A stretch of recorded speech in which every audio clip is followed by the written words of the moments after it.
Okay, so picture this, right?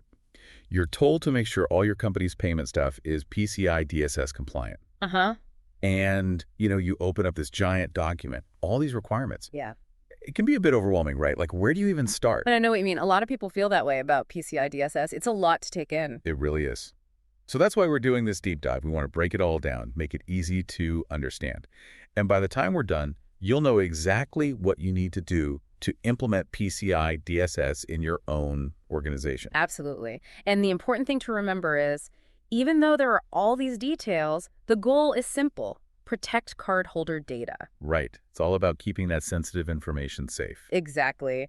You can think of PCI DSS as a roadmap to building a secure fortress around that data. Okay, so first things first, where do we even begin with this whole PCI DSS thing? The first step is figuring out what's in scope. You'll hear the term CDE a lot. That stands for Cardholder Data Environment. It's basically any system that touches cardholder data. So that could be your point of sale systems, your databases, even your online checkout pages. So it's like drawing a map of where all that sensitive data lives in your organization. Exactly. And the PCI DSS document actually has a diagram that can help you visualize this. It's called Understanding PCI DSS Scoping. Right. And using data flow diagrams can help you really map out where the data goes within your systems. Data flow diagrams, so like following the data's journey through your company. Yeah, exactly. And here's a tip, even though it's not required, the document really recommends something called segmentation. Segmentation. Basically, it means separating your CDE from the rest of your network, kind of like putting up a wall around it. So fewer systems to worry about. Yeah, it can simplify things a lot and potentially save you some money. That sounds good. And if you want to learn more about it, there's a whole guide on the PCI SSE website called PCI DSS Scoping and Network Segmentation. Great. We'll link to that in the show notes. Something that kind of confused me when I was reading the document, it says that just because data is encrypted doesn't necessarily mean it's out of scope. Right. Why is that? I mean, I thought encryption was supposed to be like the ultimate protection. Well, yeah, encryption is important, like it's like locking up your valuables, but what if someone can easily get the key? That's why key management is so crucial. If those decryption keys are just sitting out in the open, then the encryption isn't really doing much good. So it's not enough to just encrypt the data. You have to protect the keys, too. Exactly. You need strong key management practices to make sure your encryption is actually effective. Okay, that makes sense. So we've figured out what systems are involved. We've talked about segmentation. What's next? Now we get to the heart of it, the 12 key requirements. Okay, bring it on. You can think of them as falling into three main categories. Build a secure network, protect the data itself, and then control and monitor who has access to it. Okay, that seems manageable. So first up, building that secure network. What does that involve? This is all about your foundation. Like when you're building a house, you need strong walls, sturdy doors, good locks. It's the same with your network. So we're talking firewalls. Yes. Firewalls, vulnerability management, secure wireless networks, and then making sure all your systems are properly hardened.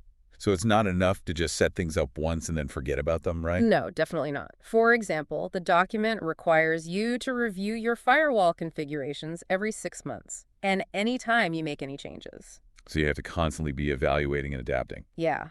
Networks are constantly evolving, right? New systems, software updates, configuration tweaks. Every change could introduce a new weakness. Makes sense. Okay, so we've built our secure network. What about actually protecting the data itself? Here's where that strong cryptography we talked about comes in. Right. You need to encrypt data both at rest and in transit. Basically, whether it's sitting in a database or moving across the network. Got it. And what about physical media, like backup tapes or hard drives? Yeah, those need protection too. The document has specific requirements for storing physical media that contains cardholder data. So it's not just about the digital world. You have to think about physical security as well. Anything else? Oh, yeah. One more thing. There are very specific rules around sensitive authentication data, like PINs. Right. You have to treat that information very carefully. Makes sense. You don't want those pins falling into the wrong hands. Exactly. One thing that often surprises people about this section is just how much detail there is. Like, there are even best practices for masking PAN. Masking PAN, what's that? PAN is the primary account number. the long number on your credit card. Masking means you only show the digits that are absolutely necessary. Oh, okay. So, like, when you get a receipt at the store, it only shows the last 4 digits? Yeah, exactly. It's all about minimizing the risk of someone seeing those sensitive numbers. Smart. Okay, so secure network. Data itself is protected. What's the last piece of this puzzle? Controlling and monitoring who has access to the data. Okay. So you want to make sure only authorized people can get in. You need strong authentication, and then you need to keep a close eye on everything that's happening. Right. So keeping the bad guys out and making sure the good guys are following the rules. Yeah, exactly. And one of the most powerful tools we have for this is multi-factor authentication, or MFA. MFA, right. Remind me how that works again. Sure. So with MFA, it's not enough to just know a password. You need something else to prove your identity. Okay. Could be a code from your phone Mm. or a fingerprint scan. Right, right. So even if someone steals your password, they still can't get in. Exactly. And the document is really clear that MFA is essential for securing access to the CDE. Got it. MFA, good. Now, what about the monitoring piece? How do we actually keep track of what's going on? Well, logging is crucial. It's like having a security camera, but instead of video, it records all the system events. Who logged in, what files they accessed, any changes that were made. And the document is very specific about what you need to log. It's not just about successful logins. Oh. You have to log all access attempts, successful or not, plus any changes to important files, security events, and even attempts to access the audit logs themselves. Wait, attempts to access the logs. Why would you need to track that? Well, think about it. If someone is trying to cover their tracks, they might try to mess with those logs. Oh, to hide their activity. Yeah, so you want to know if anyone has been trying to access them, just in case. Clever. So we're keeping these logs. What do we do with all that information? You need to protect them from being tampered with, back them up securely, and, really important, review them regularly. To look for anything suspicious. Yeah, you want to be proactive about spotting potential problems. Okay, so this is all starting to make sense. But I gotta say, it's a lot. What resources are out there to help with all this? You're not alone. The PCI Security Standards Council website has a ton of great information.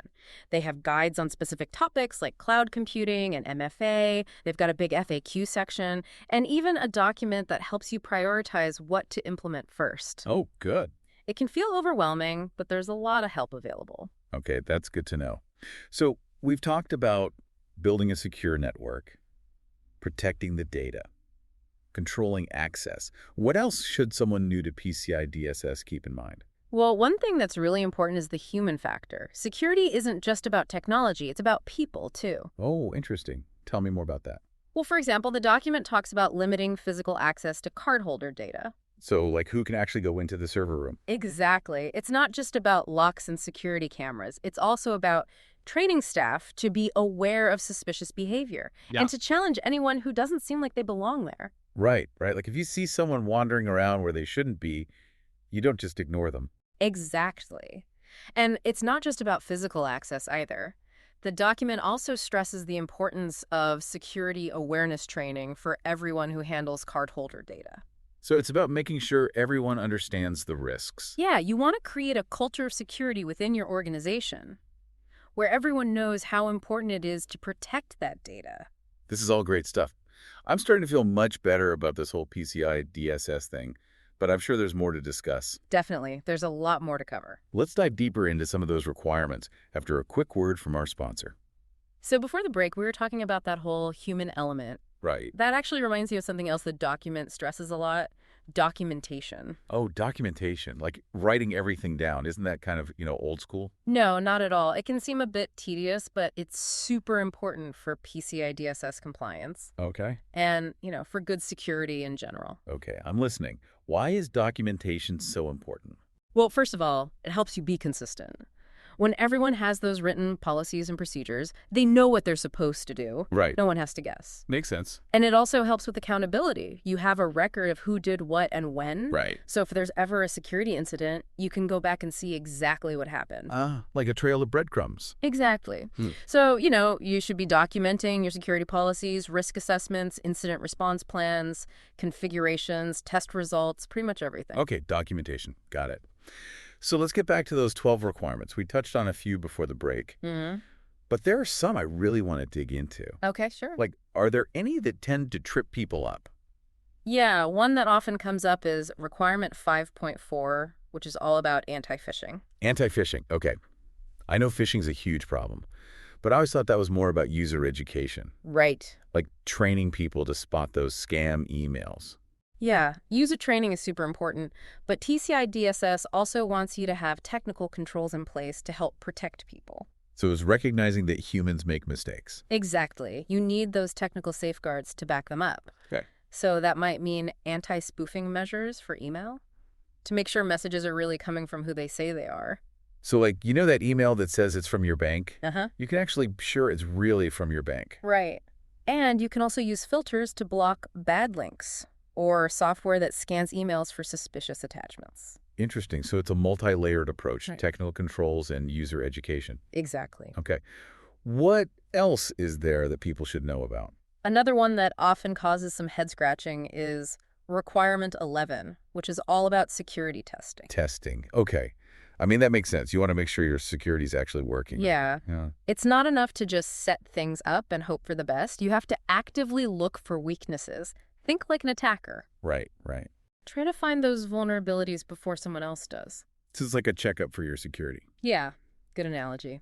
And requirement 11 covers all kinds of tests, like vulnerability scans, penetration tests, checks for wireless access points that shouldn't be there. Okay. Vulnerability scans, those sound pretty straightforward. What about penetration tests? So a pen test is basically a simulated attack. You hire ethical hackers to try to break into your systems. Whoa, so you're letting the good guys try to hack you. Yeah, it's a controlled environment, of course. All right. But it's a really good way to find weaknesses that you might not have even known about. I can see why that would be valuable. Yeah. How often do you have to do these tests? Well, it depends on the type of test and what the document says. But Hmm. in general, you should do them pretty regularly and definitely after you make any big changes to your environment. Okay. So whenever you update something or add a new system, you could be introducing new risks. Right. It's all about staying on top of things, making sure your security stays strong, even as things change. Okay, this is all great info, but what if, even after all this, you just can't meet a particular requirement? Is there any wiggle room? That's a great question. And the answer is maybe. There's something called compensating controls. Compensating controls, okay. So basically, the document recognizes that sometimes there might be a really good reason why you can't meet a requirement exactly as it's written. Okay. But here's the thing. You can't just say, oh, we can't do that, so we won't. Right. You have to show that you understand the risk and that you've put other controls in place that address that risk just as effectively. So you're still achieving the same level of security, just in a different way. Right. And of course, you have to document all of this. Explain why you're not meeting the requirement, what your compensating control is, and how it works. Okay, so it's about being flexible but still taking security seriously. Exactly. PCI DSS is meant to be a guide. It's about achieving that goal of protecting cardholder data. And sometimes that means getting creative. I like that. Okay, before we move on, I want to talk about something we mentioned earlier. Incident response. Ah, yes, incident response. Why is that so important for PCI DSS? Well, imagine this. You've done everything right. You've got all your security measures in place. But somehow, there's still a breach. Okay, yeah. Someone gets into your systems and steals cardholder data. What do? Panic. Hopefully not. That's where your incident response plan comes in. Right. It's basically a step-by-step guide for what to do if something bad happens, how to contain the breach, minimize the damage, and recover. So it's like a fire drill, but for security incidents. Yeah, exactly. And PCI DSS requires you to have a written plan for all kinds of scenarios: malware infections, system intrusions, even physical security breaches. So you're not just trying to prevent bad things from happening. Yeah. You're also preparing for what to do if they do. Exactly. And the document is very specific about what your plan should include. Like, you need clear communication channels, defined roles and responsibilities, and you have to test your plan regularly to make sure it's still up to date. Wow, okay. This is really making me think.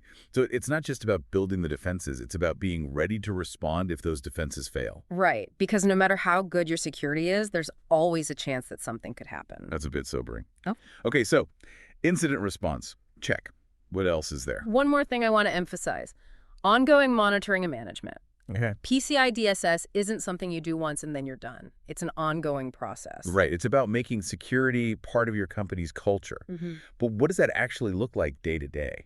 Well, it involves a few key things. First, you need to be constantly monitoring your systems for any signs of trouble. Okay. That means reviewing logs, checking security alerts, looking for any unusual activity. So it's like having a security guard who's always on duty. Exactly. And then, besides monitoring, you also have to actively manage your security controls. Keep your software updated, patch vulnerabilities, and review your configurations regularly to make sure they're still effective. So it's constantly evolving. Yeah. You can't just set it and forget it. You have to stay on top of things and adapt to the changing threat landscape. And the document really stresses the importance of having a process for managing security changes. Changes like what? Any change that could affect the security of your cardholder data environment. Okay. So that might be adding new systems, updating software, or even just tweaking firewall rules. Right, because even small changes can have a big impact on security. Exactly. So you want to make sure you have a process for assessing those changes before you make them. Makes sense. So ongoing monitoring, active management, and a process for change management. It's all about building security into the fabric of your organization. You got it. And remember, PCI DSS is a journey. It's all about constantly improving and staying committed to protecting that sensitive data. Okay, this is all starting to make sense. But I'm sure there's still more to uncover. There's always more to learn when it comes to security. Let's keep going with this deep dive after a quick break. Okay, so we've talked about a lot. Building a secure network, protecting the data, managing access, incident response, even documentation. Is there anything else someone who's new to PCI DSS should be thinking about? Yeah, one thing that's really important is to be flexible. PCI DSS, it's a framework. It gives you guidelines, but it's not meant to be a one-size-fits-all solution. Okay, I like that, being adaptable. But what does that actually look like when you're implementing PCI DSS? Well, let's say there's a requirement for a specific type of security control, but for some reason you just can't implement it exactly as it's written, maybe because of your technology or the way your company works. So you hit a roadblock, what do you do? Well, this is where those compensating controls we talked about come in. Sometimes you need to find a different way to achieve the same level of security, even if it doesn't perfectly match the requirement. So it's about understanding the goal of the requirement, the risk you're trying to mitigate, and finding a different way to address it. Yeah, exactly. But it's not just a free pass. You can't just decide not to do something. You have to show that you understand the risk and that your alternative solution is just as effective. And of course, document everything. Absolutely. Documentation is key. You have to justify why you're deviating from the standard, explain your compensating control in detail, and prove that it's actually working. So it's all about having a good reason, being able to explain yourself, and having the proof to back it up. Right. One last piece of advice I would give anyone who's starting out with PCI DSS is don't be afraid to ask for help. Oh yeah, good point. PCI DSS can seem really daunting, especially if you're trying to do it all by yourself. But there are a lot of people who have been through this process before, and they're usually happy to share what they've learned. So reach out to other people, ask questions, learn from their experiences. Exactly. There are online forums, industry groups, even consultants who specialize in PCI DSS. Don't be afraid to tap into those resources. This has been such a helpful deep dive. I feel like we've really demystified PCI DSS. What are some of the main takeaways you hope people are walking away with? I think the most important thing is that PCI DSS is about more than just checking boxes. It's about building a security-first mindset in your organization. It's about protecting your customers, your reputation, and making the whole payments ecosystem safer. And it's a journey, not a destination. You have to keep learning, stay vigilant, and adapt as things change. Well said. And one final thought. Security is everyone's responsibility. It's not just the IT team's job. We all need to be aware of the risks, follow best practices, and speak up if we see something that doesn't seem right. It's about creating that culture of security, where everyone is looking out for each other and for the company. Exactly. We can all work together to make the digital world a safer place. Thanks for joining us for this deep dive into PCI DSS. And until next time, stay secure.